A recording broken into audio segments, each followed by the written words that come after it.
Okay, it's going to be a review of Fyter Fest 2020. Originally, this was supposed to be a pay-per-view that took place overseas. Things have been changed, so this ended up being a two-night event on Dynamite. So I'm going to record night one now, and then I'll upload the whole thing after night two next week.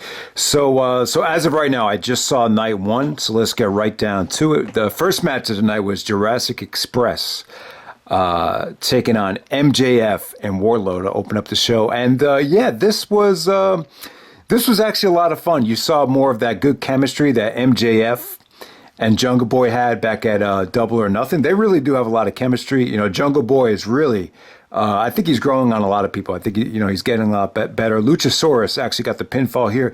He's just a lot of fun. The fans really connected with him. This is just a good, fast-paced, fun match. MJF was kind of bad-mouthing and kind of treating Wardlow like he was a whipping boy. So you saw a lot of that. And, I just thought this was a lot of fun. There was actually a variation of the Canadian Destroyer, I believe, by Jungle Boy. So a lot of this stuff came off good. This was just a really a match that was pretty much better than expected. Jericho on commentary throughout this whole night was just insane. He's a little bit too over the top.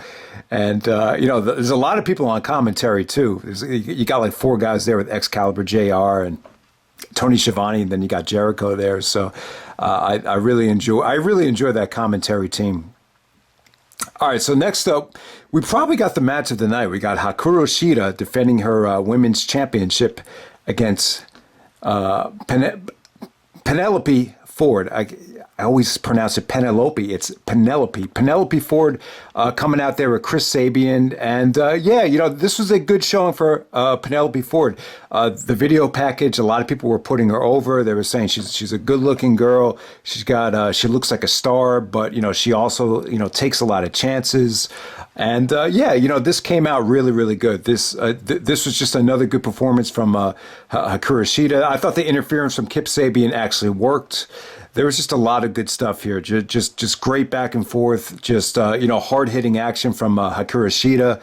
She busted out some really, really hard hitting Shining Wizards. Penelope showed her athleticism. This was just for the amount of time it went, it was just a lot of fun. Now, I would definitely say this about the first night here. Like for a television show, it just flowed really well. It's like you got quality match after quality match, but in terms of evaluating it on a pay-per-view level, it just felt like kind of an average pay-per-view. So that's kind of the feeling that it came off.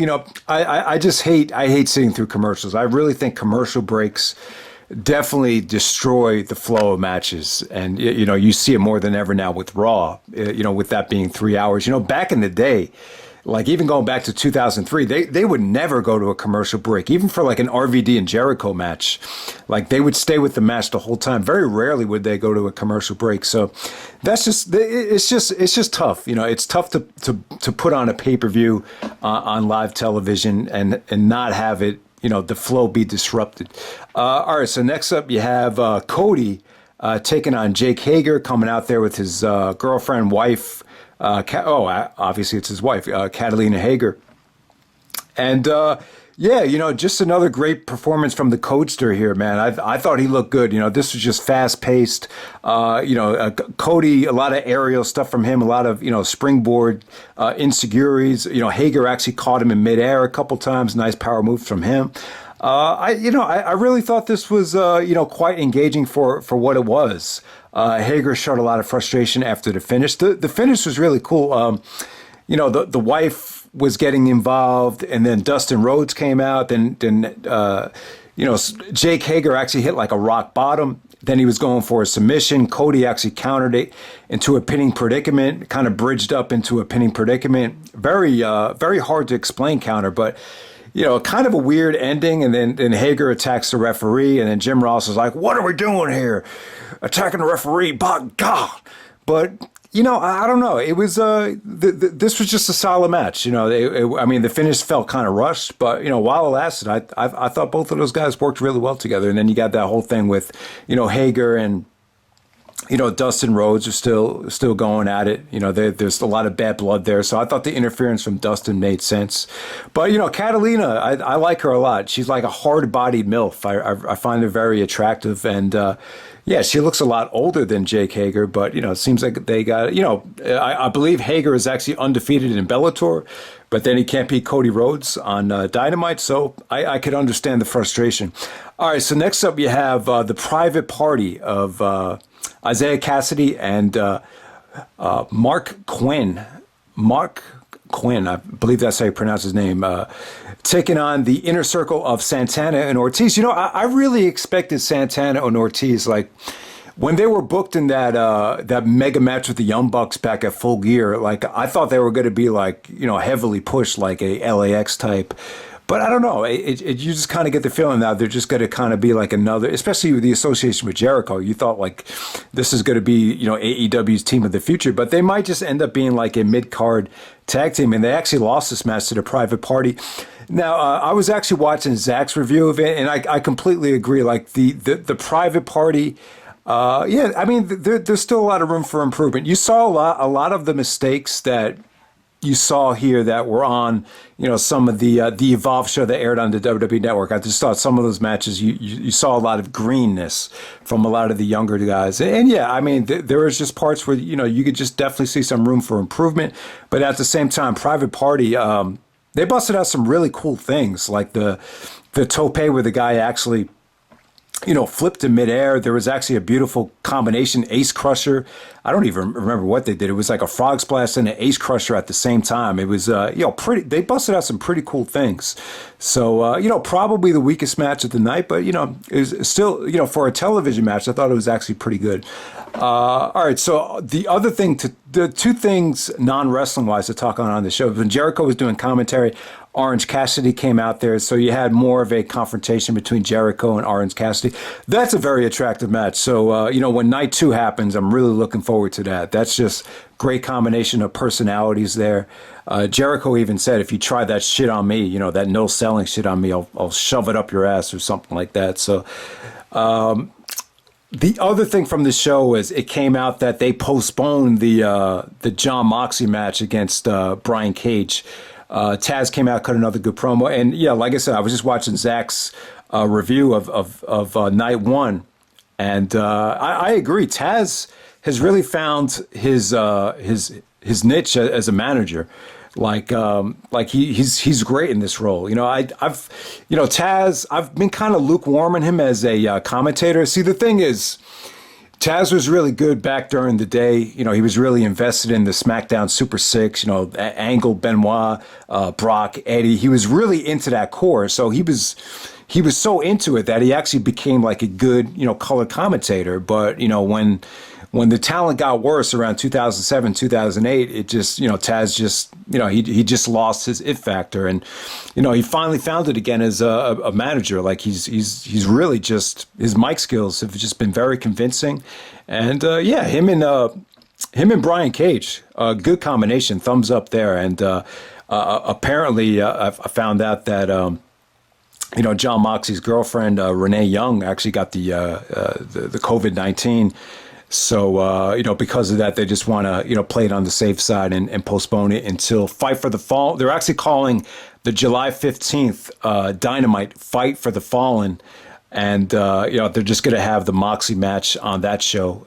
So we'll see what happens there. And so the main event, we have Kenny Omega and Adam Page, the two guys that actually have the match of the year of 2020 so far in the United States. I got to be clear about that.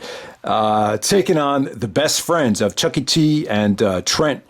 And it was cool. The segment where Trent's mom actually drops off Chucky and Trent, that was pretty cool. I watched PWG for a long time, and I remember Best Friends competing in DDT4s. I don't really ever remember Trent mentioning his mother, but apparently, this is something he always he used to always reference his mother, but I just don't remember it at all. But that was pretty cool. I like the eye of the tiger look on his face as he's kissing his mom goodbye. That was pretty.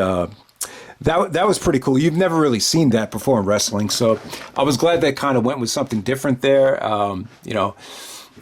it's kind of going against the grain to have your mom drop you off at the pro wrestling event. I think, let me just bring this up. Someone actually told me that they actually saw Balls Mahoney's mom actually drop him off at a Asbury Park show back in the day. So when I was working one night, someone actually told me that.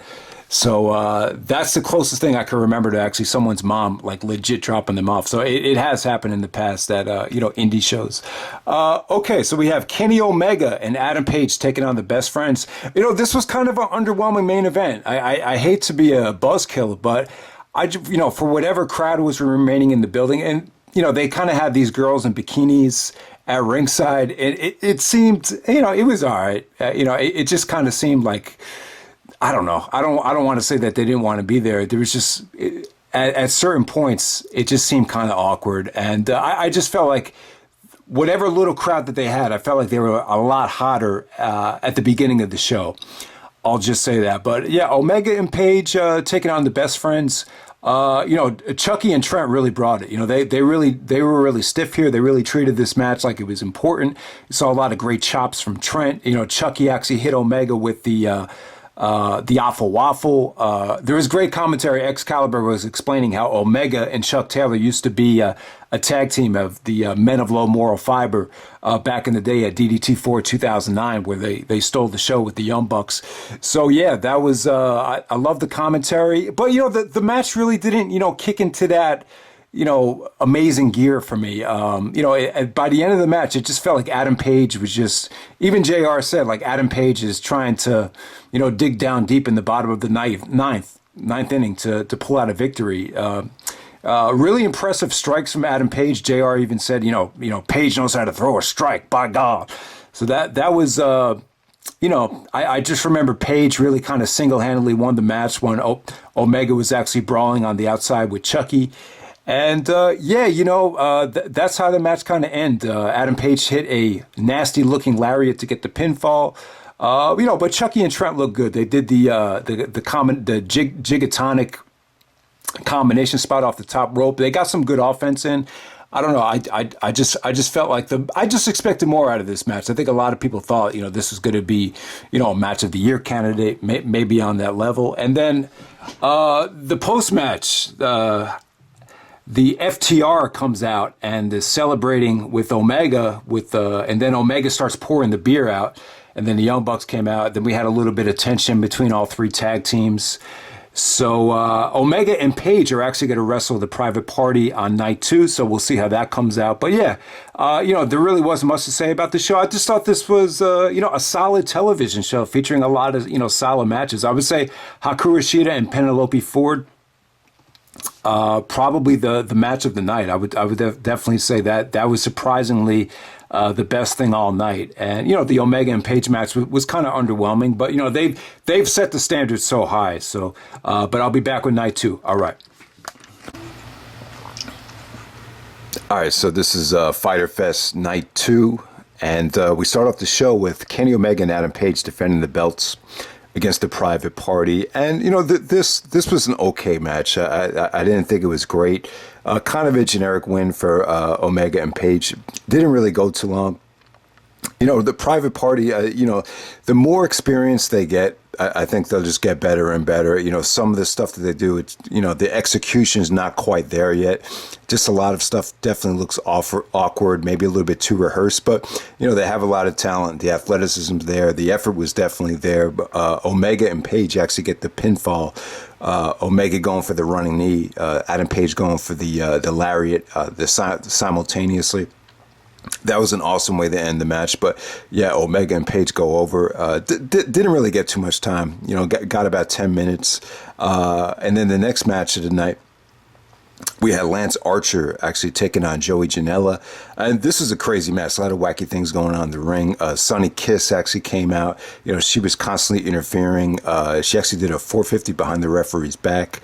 Lance Archer really some devastating moves from him. He actually busted out of Iconoclasm through a table to take out Joey Janela. And, this was fun while it lasted. This was just a good big man versus little man match. Another good effort from Joey Janela. He always gives like 100% from what I've seen. So good stuff there.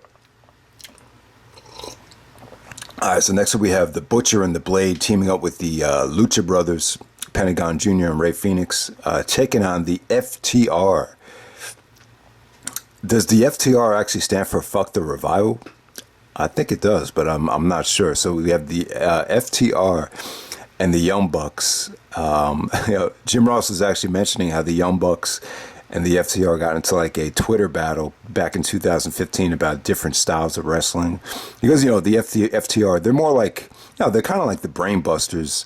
Like they're like a present day Brain Busters. And, the Young Bucks are kind of like a modern day Rockers. And, you think about like the Brain Busters and the Rockers, they had a lot of, good matches in the past. So it was interesting to see them actually team up here. This is a pretty good match. It didn't amaze me, but this might have been this is just a solid match right here. The one thing you notice about this match is there's been a lot of times where Jim Ross has come out and just openly said that Nick Jackson's one of the best athletes I've ever seen. So the problem is when you say something like that, it's kind of like you're somewhat like offending the other brother. But make no mistake about it. Nick Jackson is awesome. I just the first time I've seen him in a singles match was that Chikara 4-way match in 2009.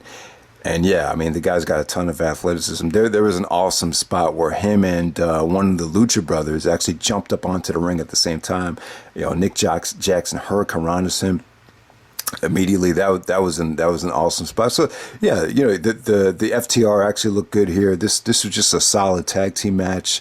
I'm trying to think of there's Ray Phoenix actually did some awesome stuff here. There was a spot in the match where he actually I think it was to Matt Jackson. He actually gives him he actually sunset flips him out of the ring, and then as he's sunset flipping him, he actually gives him a Canadian destroyer onto like all these guys on the outside. All right, so the move, it didn't,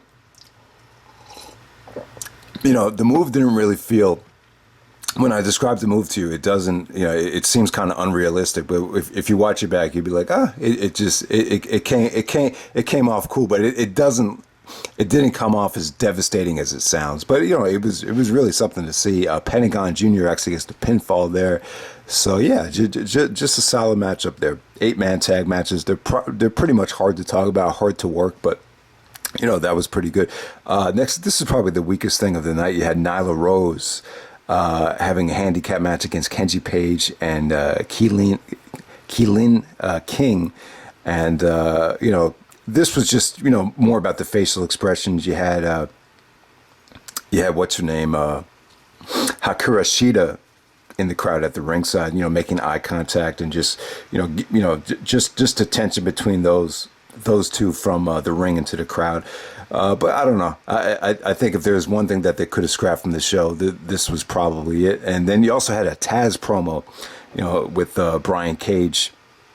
And Taz actually brought back the F the World title, the Fuck the World title from ECW. Basically said that no promotion ever recognized the belt, but the belt means you're the baddest, person in the world. That type of promo. I remember Rob Van Dam's shoot interview. He said that he thought the FTW title was a bullshit title, that Taz just brought it in to satisfy his ego. So there was a lot of mixed feelings about that belt. But I kind of knew what was in the bag before he even took the belt out. I was like, oh man, that's got to be the Fuck the World title right there. All right, so next up you had Colt Cabana and the Dark Order, Brody Lee and Stu Grayson. Stu Grayson actually looked good in this match, even on commentary. And Jim Ross was like, wow, he looks awesome here. So he's definitely getting a lot better. They took on the Southern Cal Uncensored with Christopher Daniels, Frankie Kazarian, and Scorpio Sky. Yeah, kind of a humiliating defeat for the Southern Cal Uncensored. Once it ended, I was like, man, that's it. And the one thing you notice about it, I don't think Daniels can go for the best moonsault ever anymore. I don't know what happened. He looked like he was going to do it, and he was just like, he did like the way he does it, where he jumps on the second rope and then he jumps on the third rope. It was just kind of like a regular moonsault. I don't know. Maybe he's just too old to do it, or maybe he has an injury. I don't know. Whatever it was. But yeah, this really wasn't much of a match. The interesting thing I'll say about this is, it should be very interesting to see how this plays out. We haven't seen Colt Cabana as a heel for years. Even when he was a heel with CM Punk, he really didn't act like a heel because he was so entertaining. But you could argue that he was more of an annoying heel. But I don't know how this is going to work. It seems like he's just going along for the ride and taking Brody Lee's orders here. There was actually a segment where they actually showed Colt Cabana in the trainer's room, and he had like all this like blood, built up like a hematoma. It looked pretty nasty. So I don't know. He actually got the pinfall here after Brody Lee actually knocked out Christopher Daniels. So it's so far so good. It seems like Colt is going to be a part of the Dark Order. In terms of Colt showing any heel persona, it's yet to see it. He's just kind of going along for the ride. But yeah, maybe this could be, the thing that really resurrects his career, or really, gets his career going into the next level. But, who knows? I don't know how this is going to play out. But yeah, like I said, Stu Grayson of the Dark Order, this is one of the better showings from him. He actually looked really impressive out there. And then the main event, you had Chris Jericho with Santana and Ortiz taking on Orange Cassidy, coming out there with the Best Friends. And, this was a solid main event. The main event definitely had a lot of appeal to it. We've seen Jericho work with smaller guys in the past, from Rey Mysterio. And one of the ones I was thinking about was Maven. You remember Maven got a title shot against Jericho because he eliminated The Undertaker from the Royal Rumble, back when Jericho was the undisputed champion. So you really haven't seen Jericho in matches like this where he looks like the dominant, more muscular, more, bigger guy. And I don't know, I was a little bit disappointed. The only thing that disappointed me in this match was Jericho's lack of aggressiveness. Because in the promo with Cassidy, he said that if you try any of that bullshit with me in terms of Orange Cassidy, being nonchalant and keeping his hands in his pocket, Jericho said that I'll rip you a new one, or I'll shove so far up your ass that you won't be able to walk. So, it seemed Orange Cassidy was doing that, though. As soon as the match started, he had his hands in his pocket. He was doing topes with his hands in his pocket. And it didn't seem like it pissed Jericho off. So that was the only thing that really, I was just like, man, I thought Jericho was going to be more of a bully with him. Ended up being more of a back and forth match than I expected. But, it was a fun main event. This had massive competition. I mean, they were competing against Adam Cole and Keith Lee. I actually wanted to watch that match because it's like Adam Cole's title on the line, but I'm just like, I want to review this show. I want to pay attention to it. Sometimes when you go back to NXT, you're going to miss something. So I stayed with this match the whole time. I don't know what happened over on NXT, but I would definitely say the NXT match actually had more appeal. But it kind of sucks that they had to give you a Great American Bash while this was going on. I just wish AEW had all the attention for this this pay-per-view or whatever. But I don't know. But yeah, this is definitely one of the better matches from the Fyter Fest. From both nights, I would definitely say, this didn't end up being more of a squash match. There was an awesome spot here where Santana and Ortiz actually threw the orange juice in Orange Cassidy's face. Jericho goes for the code breaker. Cassidy kicks out. So, Cassidy showed a lot of heart. He actually, kicked out a lot of Jericho's offense. For a Jericho match at this stage, I would say it was pretty fast paced. The last 5 minutes were probably as fast paced as you would have seen of, any of Jericho's matches in recent memory. So yeah, definitely good stuff. He actually won the match with the Judas Effect. The Judas Effect is like one of the most credible moves in wrestling right now. It's like nobody gets up from that. But yeah, great effort from Cassidy. He's got a unique persona, unique gimmick. He's a pretty good athlete, wrestling wise, there's still room for improvement, but yeah, him and Jericho, this is a fun main event. You could argue this as being like maybe a top 20 Dynamite match, to date so far. I thought it was that good. So overall, I have to say, I think maybe night one was probably the better night in terms of Fyter Fest, but overall, I kind of regret reviewing this weekend. The reviewing television on for wrestling shows. It's just not the same. I just don't really enjoy wrestling with commercials. It's a shame. I think if the John Moxley and the match with Brian Cage, I think if that happened, that really took the life out of the Fyter Fest weekend. But we're going to get it next week at Fight for the Fallen. So I might review Fight for the Fallen. If it's exceptionally good, it's got to be amazing though for me to get on here and review, because I kind of regret reviewing both of these nights. But for a wrestling show on television, they gave us a lot of solid stuff here. I just wouldn't say anything from this weekend really blew me away. I'll probably say the best, the two best matches from Fyter Fest were Hikaru, Shida, Penelope Ford from night one, and then I would say Jericho, Orange Cassidy. That was another solid one, and then the 8-man tag was pretty good as well. But I really, honestly, I wouldn't say anything really hit the 4-star level. But yeah, maybe Jericho, Orange Cassidy. I'll give that a soft 4 stars, to be honest with you. But that's pretty much it, guys. Hope you enjoyed the video, and I'm out. All right.